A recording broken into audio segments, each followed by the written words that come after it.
இறைவா டிவி நேயர்கள் அனைவருக்கும் இனிய புத்தாண்டு நல்வாழ்த்துக்கள். மகர ராசிக்காரர்களுக்கு தாங்க 100% நல்ல பலன்களை தரக்கூடிய இந்த தமிழ் புத்தாண்டாக அமையும். ஏன்னு சொன்னால், ஒரே நேரத்தில் குரு பகவான் ராசிநாதன் இருவரையும் பார்க்க போவது உங்கள் ராசியை மட்டும்தாங்க. ஜூன் மாதம் 2ஆம் தேதி அப்படியே இந்த தமிழ் புத்தாண்டின் 45 நாட்களுக்கு பிறகு உச்சனான குரு பகவான் உங்களுடைய ராசியையும் உங்களுடைய ராசிநாதனையும் பார்க்க போகிறார். கடந்த 5-6 வருஷமாக எந்த ஒரு மகர ராசிக்காரன் நல்லா இல்லைங்க. ஒரு 7-8 வருஷம்னு கூட சொல்லலாம். வயதிற்கு ஏற்றாற் போல இளைஞர்கள் சுத்தமாக போராடி தோற்று போயிட்டீங்க, சலிச்சு போயிட்டீங்க, துவண்டு போயிட்டீங்க அப்படிங்கிறது தான் உண்மை. அவங்க எல்லாருக்கும் இந்த வருஷத்துலேருந்து அப்படியே நல்லாயிருக்கும். ஐயா, போன வருஷமே 7.5 சனி முடிஞ்சு போச்சுன்னு சொன்னாங்க. நான் அப்படி ஒன்றும் நல்லா இல்லைங்க. ஏதோ நடுக்கடலில் இருக்கிறவன் தலையை அப்படியே மேலே எட்டி பார்த்துக்கிட்டு இருக்கிறேன், மூச்சு விட்டுக்கிட்டு இருக்கிறேன், அவ்வளோதானே தவிர இன்னும் கண்ணு கட்டின தூரம் வரைக்கும் கரையை காணமே, நான் எப்போ கரையேறுறது, நான் எப்போ கரை சேர்றது நினச்சிக்கிட்டு இருக்கிறவங்க எல்லாருக்குமே இந்த ஜூன் மாதம் 2ஆம் தேதிக்கு பிறகு கரையேறுதல், கரை சேருதல் போன்ற அத்தனை விஷயங்களும் நடக்கக்கூடிய சிறப்பு நன்மைகள் அதிகம் இருக்கக்கூடிய அருமையான ராசியாக மகர ராசிக்காரர்கள் எல்லாருக்கும் இருக்குதுங்க. வாழ்க்கை நல்லாயிருக்கும். பிரிந்த கணவன் மனைவி சேருவீங்க. பிரிந்த குடும்பம் ஒன்று சேரும். ஃபஸ்ட்டு மேரேஜ் டேமேஜ் ஆகிடுச்சு, செகண்ட் மேரேஜ் நல்லா இருக்குமா? செகண்ட் மேரேஜ் ரொம்ப நல்லா இருக்காது. ரொம்ப பெரிய அளவில் சிறப்பாக இருக்கக்கூடிய அமைப்புகள் கண்டிப்பாக உண்டு. எதிலும் ஒரு தைரியம் வரும். முகத்தில் ஒரு தேஜஸ் வரும். அகத்தின் அழகு முகத்தில் தெரியும்னு சொல்கிறோம் இல்லையா? அந்த மாதிரி நீங்கள் ஒரு புத்துணர்ச்சியோடு நடந்து கொள்ளக்கூடியது, நீங்கள் புத்துணர்ச்சியோடு எந்த ஒரு காரியத்தையும் திறம்பட சமாளிக்கிறீர்கள் என்கின்ற அமைப்பு மற்றவர்களுக்கு தெரியக்கூடிய அளவிற்கு மகர ராசிக்காரர்களுக்கு ஒரு முன்னேற்றம் இருக்கக்கூடிய ஆண்டாக இந்த 2026 தமிழ் புத்தாண்டு கண்டிப்பாக அமையுதுங்க. ராசிநாதன் வலுத்திருக்கிறார், 3ஆம் இடத்துல வலுத்திருக்கிறார். இதுவரைக்கும் கை கொடுக்காத உறவுகள், இதுவரைக்கும் கை கொடுக்காத நட்புகள் எல்லாம் கை கொடுக்கக்கூடிய தன்மை, அடுத்தவர்களை நம்பி மட்டுமே பிழைத்து கொண்டிருந்த ஒரு சூழல் எல்லாம் அப்படியே மகர ராசிக்காரர்களுக்கு விலகக்கூடிய ஒரு அமைப்பு. அப்படியே செப்டம்பர் மாதத்திற்கு பிறகு 8ஆம் இடத்திற்கு மாறக்கூடிய அந்த குருவின் அதிசார அமைப்பின் அடிப்படையில் வெளிநாடு வெளிமாநிலத்தில் ஏற்கனவே இருக்கக்கூடிய மகர ராசிக்காரர்களுக்கு இருக்கின்ற நாடுகளிலேயே இது கிடைக்கிறது, விசா கிடைக்கிறது, மிக முக்கியமாக சிட்டிசன்ஷிப் கிடைக்கிறது, பிஆர் கிடைக்கிறது என்பது போன்ற அங்கேயே செட்டில் ஆகிறதுக்கான சில வாய்ப்புகள் இருக்கக்கூடிய தன்மைகள் உண்டு. இங்கிருந்து வெளியே போகணும்னு நினைக்கக்கூடிய, இந்தியாவிலிருந்து பிறந்த நாட்டிலிருந்து வெளியே போக வேண்டும் என்கின்ற, வெளியே போய் படிக்கணும், வெளியே போய் சம்பாதிக்கணும், இங்கே 1000 ரூபாய், இங்கே வெளியில் 1 லட்சம் ஆச்சே, ஆக வருமானத்தை அதிகமாக சம்பாதிக்க வேண்டும் என்கின்ற எண்ணத்தில் இருக்கக்கூடிய இளைய சமுதாயத்தினர் அனைவருக்குமே மிகப்பெரிய மேன்மைகள், மாற்றங்கள் எல்லாம் செப்டம்பர் மாதத்திற்கு பிறகு கிடைக்கக்கூடிய அமைப்புகள் இருக்கிறது. மகர ராசிக்காரர்கள் சிகரத்தில் ஏறப்போகின்ற நல்லதொரு தமிழ் புத்தாண்டாக அமைந்திருக்கிறது 2026 தமிழ் புத்தாண்டு. போன தமிழ் புத்தாண்டு, ஏன் போன ஆங்கில புத்தாண்டு கூட எனக்கு அப்படி ஒன்றும் நல்லதாக செய்யலைங்க. வாழ்க்கையில் கஷ்டப்பட்டுக்கிட்டே இருக்கிறேன். இத்தனை வயசாயிடுச்சு, இதை சாதிக்க முடியல, அதை சாதிக்க முடியல, வாழ்க்கையில் ஏன் தான், என்ன காரணத்திற்காக தான் பிறந்தேன், இறைவா என்னை ஏன் இப்படி சோதிக்கிற என்கின்ற மாதிரியாகத்தான் நம்மில் பல பேர் இருக்கிறோமே தவிர முழு நிறைவு அடையாதவர்களாகத்தான் இருக்கிறோமே தவிர முழுமையாக எதனையும் பெற்றவர்கள் எல்லாருமே இல்லை. ஆயினும் ஒவ்வொரு வருடமும் ஏதாவது ஒரு வகையில் நமக்கு முன்னேற்றம் இருந்து கொண்டு தான் இருக்கிறது. எந்த முன்னேற்றமும் இல்லைன்னா கூட ஒரு வயசு கூட தாங்க செய்யுது, அதுவே ஒரு பெரிய முன்னேற்றம் தான் இல்லையா? சரி, போன வருடம் நல்லா இல்லாமல் இருந்தவங்க எல்லாருக்குமே இந்த தமிழ் புத்தாண்டு 2026 தமிழ் புத்தாண்டு ஏதாவது நல்லதுகளை செய்யுமா? சரி, அதற்கு முன்னால் இந்த புத்தாண்டு பலன்கள் என்பது எப்படி சொல்லப்படுகிறது? உண்மையிலே நான் அடிக்கடி பேசுகிறேன். நான் பேசுகின்ற சன் டிவியில் கூட நான் இந்த ராசி பலன்கள் என்கின்ற இந்த பெயர்ச்சி பலன்களாக இருக்கட்டும், ஆண்டு பலன்களாக இருக்கட்டும், எல்லாமே பொதுவானவை.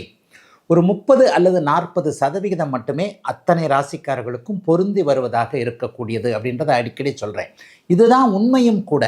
உங்களுக்கென்ற தனி பலன், உங்களுடைய பிறந்த ஜாதகம், இந்த யூனிக்குன்னு சொல்லுவோம் இல்லையா, தனித்துவமானது.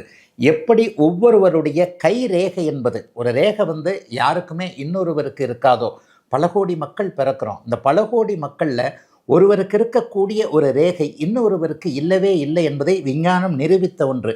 அதை போலத்தான் உங்களுடைய ஜாதகம் என்பது, நீங்கள் பிறந்தபோது இருக்கின்ற ஒரு ஜாதக அமைப்பு இருக்கு இல்லையா, அது உங்களுக்கு மட்டுமே ஆன ஒரு தனித்தன்மையான அமைப்பு. அந்த பிறந்த ஜாதக அமைப்பின் அடிப்படையில் நல்ல தசாபுக்திகள், உங்களுடைய பிறந்த நாள் நட்சத்திர அமைப்புகளின் அடிப்படையில் நல்ல தசாபுக்திகள் நடந்தால் இந்த மாதிரி ராசி பலன்லாம் நம்ம பார்க்கவே தேவையில்லைங்க. ஓரளவிற்கு நல்லாவே எல்லாம் போய்கிட்டு இருக்கோம். அப்படின்னா எதுக்குங்க இந்த மாதிரியான கோச்சார பலன்கள், வருடாந்திர பலன்கள் சொல்லப்படுகிறது என்று பார்த்தா, எப்போவுமே ஒரு வாகனம், ஒரு வண்டி, ஒரு ஸ்கூட்டர் இருக்குங்க. அந்த ஸ்கூட்டருக்கு கூட 2 வீல் இருக்குது இல்லையா? காருக்கு 4 சக்கரம் என்றாலும் கூட ஸ்கூட்டர் போன்ற வாகனங்களுக்கு ரெண்டு வீல். அந்த காலத்தில் மாட்டு வண்டி, அந்த மாட்டு வண்டிக்கு 2 சக்கரம் இருக்கும்.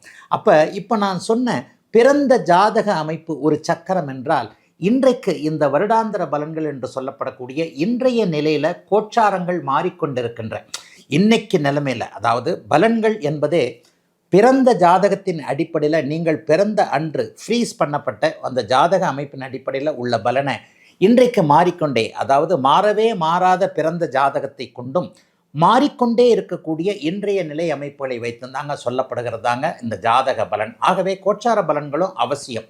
அப்போ அந்த கோச்சார பலன்கள் எதை வைத்து சொல்லப்படுகின்றன? இந்த புத்தாண்டு பலன்கள் எதை பற்றி சொல்ல போகிறோம்? 4 முக்கியமான கிரகங்களை வச்சு தான் நாங்கள் சொல்கிறோம். என்ன வருடாந்திர கிரகங்கள்னு சொல்லுவோம். மொத்தம் 9 கிரகங்கள் இருக்கின்றன. இதில் 5 கிரகங்கள் 4 கிரகங்கள் மாத கிரகங்கள், ஒரு கிரகம் நாள் கிரகம். ஐயா சந்திரன் 2.25 நாளைக்கு ஒரு தடவை மாறிக்கிட்டே இருப்பார். சுக்கிரனும் புதனும் 20-25 நாளைக்கு ஒரு தடவை மாறிக்கிட்டே இருப்பாங்க. 30 நாள் 31 நாளைக்கு ஒரு தடவை மாறிக்கிட்டே இருக்கக்கூடிய கிரகம் சூரியன். 45 நாளைக்கு ஒரு தடவை மாறிக்கிட்டே இருக்கக்கூடிய கிரகம் செவ்வாய். இந்த 4 கிரகங்கள் மற்றும் மாத கிரகங்களான இந்த 5 கிரகங்களை விட்டுவிட்டு ராகு கேது குரு சனி என்கின்ற அந்த 4 கிரகங்கள் மட்டுமே வருடாந்திர கிரகங்களாக செயல்படும். இதில் மிக முக்கியமான கிரகம் வருடாந்திர கிரகம் சனி. 2.5 வருஷம் ஒரே இடத்துல இருப்பார். இந்த 2.5 வருடம் ஒரே இடத்தில் இருக்கக்கூடிய இந்த சனியும், அதனை அடுத்து 1.5 வருடம் 18 மாதங்கள் ஒரே இடத்தில் இருக்கக்கூடிய ராகு கேதுக்கள் இருவரும், பிறகு 12லிருந்து 13 மாதங்கள், ஒரு வருஷத்துலேருந்து ஒரு வருஷம் 1 மாதம் வரைக்கும் மாறக்கூடிய அந்த குருவின் அமைப்புகளையும் வச்சுத்தாங்க பெரும்பாலான வருட பலன்கள் சொல்லப்படுகின்றன.